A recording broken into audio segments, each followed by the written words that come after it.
Today we start with a new topic, that is to find electric field intensity due to dipole on its axis of dipole at a distance x from center of dipole। हमारे पास एक electric dipole है। Electric dipole क्या होता है? वो charges का arrangement होता है जिसमें two equal and opposite charges separated होते हैं टू वे डिस्टेंस से। हमने यहाँ पर टू वे डिस्टेंस क्यों लिया है? क्योंकि हमारी कैलकुलेशन इजी हो सके। जो प्लस क्यू चार्ज का डिस्टेंस है सेंटर से वो भी ए है, जो माइनस क्यू चार्ज का डिस्टेंस सेंटर से वो भी ए है। हमने इलेक्ट्रिक डाइपोल की एक्सिस में ही एक पॉइंट लेना है। ये एक इलेक्ट्रिक डाइपोल की एक्सिस है सारी, ये एक्सिस है। इस एक्सिस में ही पॉइंट लेना है। एक हमने लेट कर लिया भाई, एक पॉइंट पी है जिस पे हमने एक टेस्ट चार्ज रखा है क्यू नोट। टेस्ट चार्ज क्या होता है?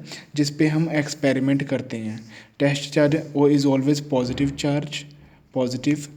तो हमने एक पी पॉइंट लिया है इलेक्ट्रिक डाइपोल की एक्सिस में ही। इस पे चार्ज रखा है q naught, test charge. And जो प्लस क्यू चार्ज है और सेंटर ऑफ डाइपोल से हमने मान लिया भाई पी जो क्यू नोट चार्ज है वो एक्स डिस्टेंस पे है। क्योंकि क्वेश्चन में गिवन दिया हुआ है भाई हमने जो पॉइंट लेना है वो सेंटर ऑफ डाइपोल से एक्स डिस्टेंस पे ही लेना है, तो हमने ये कर लिया। जो प्लस क्यू चार्ज है उसकी वजह से पी पर जो इलेक्ट्रिक फील्ड लगेगी वो इस डायरेक्शन में होगी, क्योंकि ये भी पॉजिटिव है, ये भी पॉजिटिव है।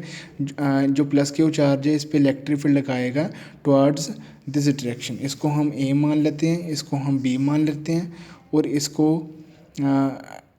इसको हमने पी माना हुआ है। तो जो प्लस क्यू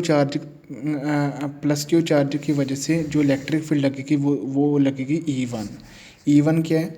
E1 हमने बोर्ड में पेपर में सब कुछ मेंशन करना है। E1 is a electric field due to plus q charge. और इसकी वैल्यू क्या होगी? KQ divide by r square इसकी वैल्यू होती है। R square is what? Distance between two charges. जो क्यू चार्ज है ये क्यू नोट चार्ज है, इनके बीच में सेपरेटेड डिस्टेंस क्या हो सकते हैं? अब ये जो पूरा एक्स है सेंटर ऑफ डाइपोल से लेके पी एक्स है और ये ए है।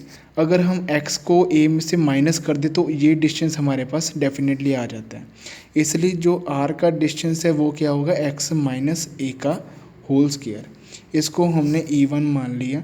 जो इलेक्ट्रिक फील्ड इंटेंसिटी है उसकी हमने डायरेक्शन भी लिखनी है भाई। E1 जो है वो है अलोंग BP, क्योंकि उसकी जो डायरेक्शन है वो इधर है, BP की तरफ है उसकी डायरेक्शन।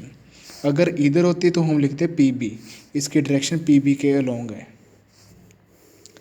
अब जो माइनस क्यू चार्ज है it is a negative charge, so it attract Q note charge. इसलिए ये क्या करेगा? क्यू नोट चार्ज को अट्रैक्ट करेगा। E2 है। अब आप देखिए भाई मैंने E2 का एरो स्मॉल दिया है, E1 का एरो लार्ज दिया है, क्योंकि जो प्लस क्यू चार्ज की वजह से इलेक्ट्रिक फील्ड लगेगी वो ज़्यादा होगी as comparison to negative charge की वजह से। ठीक है, क्योंकि जो प्लस क्यू चार्ज और टेस्ट चार्ज के सेपरेशन डिस्टेंस कम है तो इलेक्ट्रिक फील्ड इंटेंसिटी जो ज़्यादा लगाएगा, और जो माइनस क्यू चार्ज है वो इलेक्ट्रिक इंटेंसिटी कम लगाएगा। तो हम लिखेंगे भाई E1 is larger than E2। ठीक है, तो जब हम पी पॉइंट पे नेट इलेक्ट्रिक फील्ड फाइंड करेंगे तो हम E1 माइनस E2 करेंगे। यहाँ पर हम ई नेट सबसे पहले हमें इलेक्ट्रिक फील्ड सेकंड की फाइंड माइनस क्यू चार्ज की वजह से फाइंड करनी होगी। तो अब हम KQ बाई आर स्क्वायर ही होता है इसका फॉर्मूला भी। तो हम सेपरेशन डिस्टेंस लिखेंगे भाई माइनस क्यू और क्यू नोट के बीच सेपरेशन डिस्टेंस क्या होगा। हम जब x को a से प्लस करते हैं तो इसके बीच में सेपरेशन डिस्टेंस आ जाते हैं, तो x प्लस ए स्क्वायर होगा, वो भी अलोंग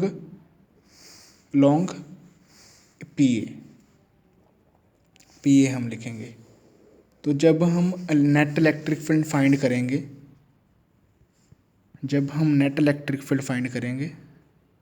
तो हम E1 माइनस E2 करेंगे। तो नेट इलेक्ट्रिक फील्ड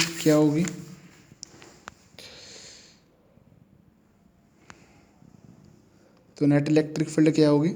E1 की वैल्यू हम देख लेंगे भाई। E1 की वैल्यू है KQ divide by KQ divide by x minus a का होल स्क्वायर। तो minus KQ x plus a का होल स्क्वायर। तो मैथमेटिकली कैलकुलेशन है, एक्स माइनस ए का होल स्क्वायर आ जाएगा, तो माइनस एक्स प्लस ए का होल स्क्वायर आ जाएगा। तो अब सिंपल कैलकुलेशन है इसमें, हम इसमें x माइनस से एलसीएम ले लेंगे, x प्लस ए का whole square minus x minus a का होल स्क्वायर।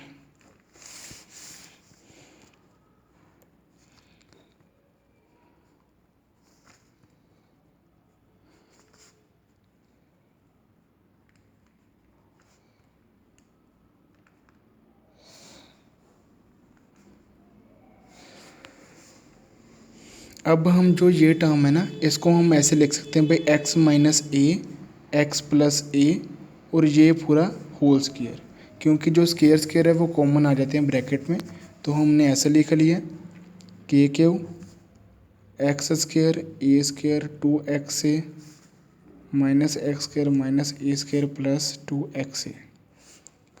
तो इसमें आ जाएगा भाई x square minus a square, इसका स्क्वायर हम कर देंगे, ठीक है। तो ये x square a square cancel हो गए, 2xa प्लस 2xa 4xa हो गया। इसको हम ऐसे लिख लेंगे भाई 4xa और x square minus a square, इसको हम ऐसे ही रहने देंगे। तो इधर हम एक अप्रॉक्सीमेशन मेथड लगाएंगे। अप्रॉक्सीमेशन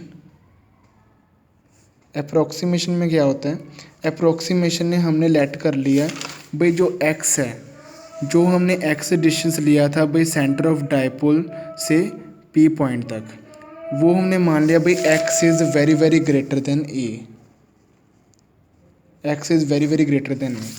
जब हम ऐसे लेट कर लेंगे भाई x जो है वो बहुत ज़्यादा बड़ा है a से, मतलब कि जो प्लस क्यू चार्ज है सेंटर से वो उसका डिस्टेंस बहुत ही कम है।